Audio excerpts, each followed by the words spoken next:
ladies, welcome back. This week is the finals signature challenge. Today I'll be making cannoli. On the Bake Off, the culinary producer asked us to make 12 cannoli and it had to be at least 3 inches or 3.5 inches. I think it was 3 inches. But today I'll be making them for my children, so I'm going to make them a little bit shorter. I called these my Florentine Cannoli, inspired by my very favorite cook, Mary Berry.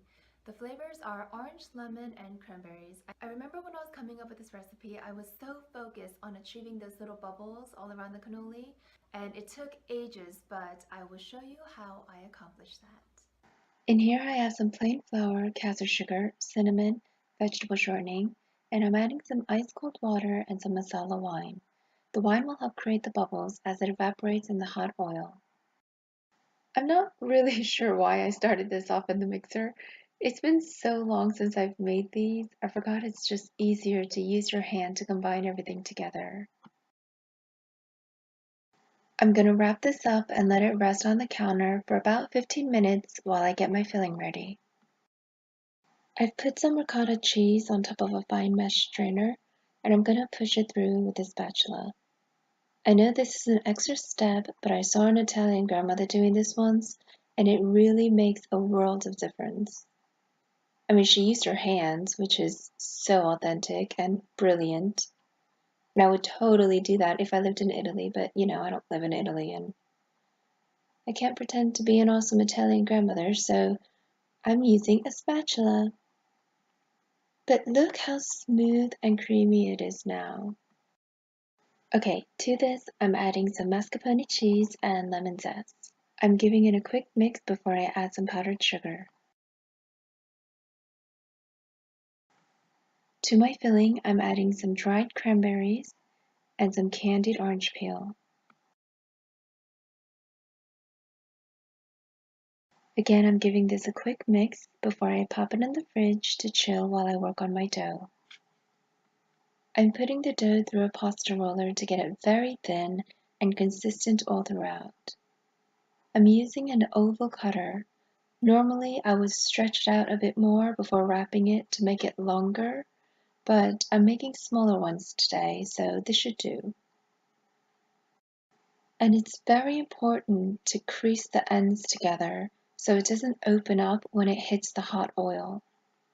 You can use an egg wash to seal these, but as long as you use some force, I find it works just fine this way.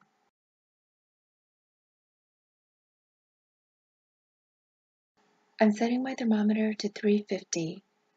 I'll only fry about 2 or 3 at a time so the temperature of the oil doesn't drop so drastically.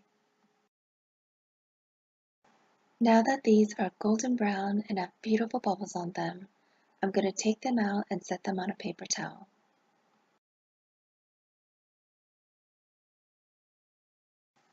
I've melted some dark chocolate here, but before I dip the ends of the cannoli, I want to show you the shell. It should be golden brown with lots of little bubbles. I'm going to dip the ends now and roll them in slivered almonds. You can make these a lot longer, but I think the little ones are really cute for children. Before I fill these, I'm going to combine the leftover candied orange peel and craisins together so I could use them as decoration.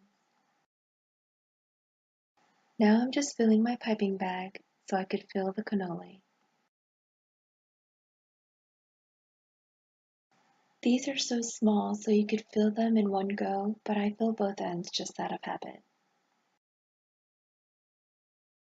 I'm dipping the ends with the orange and cranberry to display the flavors inside the filling, but it also gives it another boost of some tartness.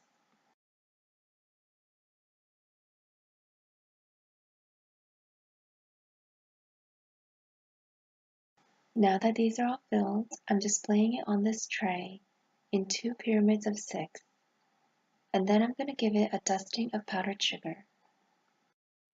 So that's it for my cannoli. Next week is the finals showstopper where I'll be making a 3-tier holiday cake. So I hope you join me back for that. Thanks for watching.